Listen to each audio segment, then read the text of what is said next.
Maraming solar user ang nagtatanong, gaano ba kalakas kumain ng baterya ang isang toroidal type na inverter kahit walang appliances na nakakonik dito? Totoo bang malakas kumonsumo sa baterya ang toroidal type o low frequency inverter dahil sa malaking transformer nito kahit naka-standby mode? Opo mga kasolar, kumukonsumo pa rin ng baterya ang inverter kahit na naka-standby mode lang ito or walang load na nakakabit dito. Sa video na ito, susukatin natin ang actual na idle power consumption ng isang 3 kilowatts na toroidal type inverter. At aalamin natin kung gaano kalaki ang epekto nito sa battery at sa buong solar setup. Kung isa kang beginner o nagpaplanong bumili ng inverter, panuorin mo ang video na ito hanggang sa dulo. At bubuksan na rin natin ito para malinisan dahil puro alikabok na. Maaring isipin ng iba na zero ang konsumo kapag walang load na nakakonek dito. Pero ang totoo ay kumakain ito ng battery 24 hours a day.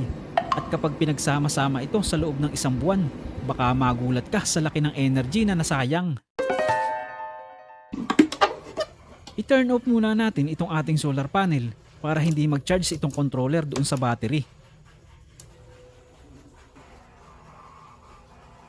At saka itong breaker sa output ng inverter. Breaker ng AC in dahil wala naman itong AC supply. At makikita na kaagad natin dito sa apps ng BMS ang power consumption ng inverter natin. 30 watts ang idle power consumption nitong 3 kilowatts na toroidal type inverter na Misla ang brand. At tingnan din natin ang idle power consumption nitong high frequency inverter dito sa isang setup natin. Grabe, ang taas pala ng idle power consumption nitong Minwell inverter kahit high frequency naman ito. Mas mataas pa kaysa doon sa toroidal type inverter na 3 kilowatts.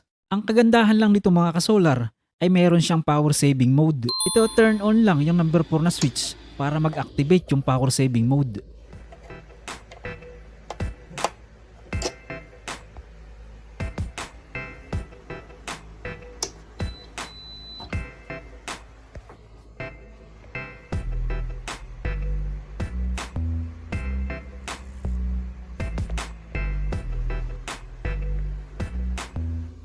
At yan, 9 watts na lang ang konsumo niya sa baterya.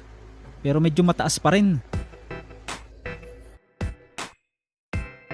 At kung kukwentahin natin sa loob ng 24 oras, 30 watts multiply by 24 hours ay 720 watt hour na ang konsumo. Halimbawa, kung mayroon kang isang 100 Ah na LiPo4 battery, 100 multiply by 12.9 volts is equals to 1,290 watt hour.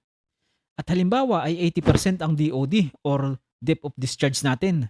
Kaya magiging 1,032 watt hour ang usable capacity. At i-minus natin yung 720 watt hour na konsumo ng inverter ay more or less 300 watt hour na lang ang magagamit natin sa isang 100 na LiPo4 battery. So ano na lang ang mapapagana ng 300 watt hour na capacity ng battery?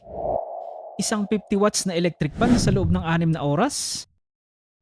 Ito ang dahilan kung bakit dapat nating isama sa computation ng solar setup ang idle power consumption ng inverter sa capacity ng battery para mapagana ang mga load na gusto nating paganahin sa solar. At ang tamang dami ng solar panel para ma-full charge naman ang battery sa maghapon. Dahil kung hindi match ang size ng ating solar components, ay malamang magtataka kayo kung bakit nabibitin o namamatay ang inyong solar setup. Ang idle power consumption ng inverter ay maaring magpababa sa available energy ng inyong battery. Kaya huwag mong baliwalain ang idle power consumption ng inverter sa pinaplano mong solar setup.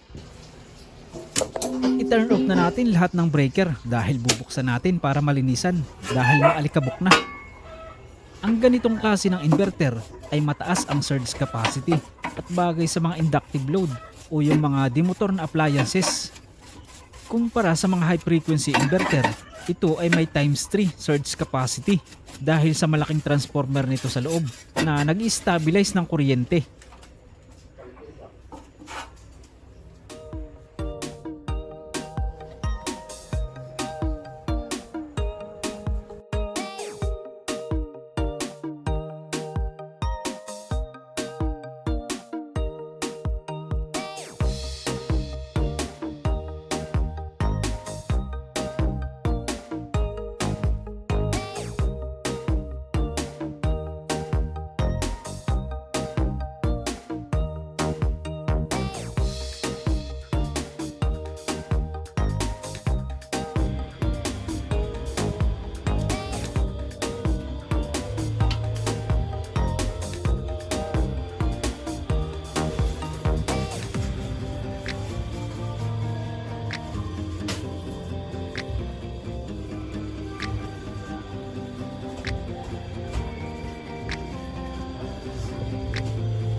So bali magti 3 years na ito sa atin mga kasolar.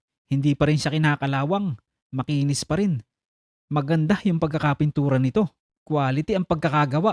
Talagang makapal yung chassis nito.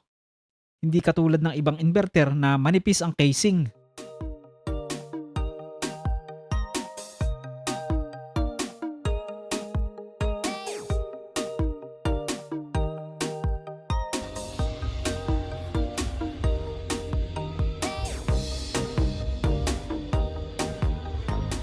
So sana ay nakatulong sa inyo ang video na ito.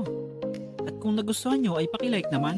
At subscribe na rin para madagdagan pa ang mga adik dito sa channel natin.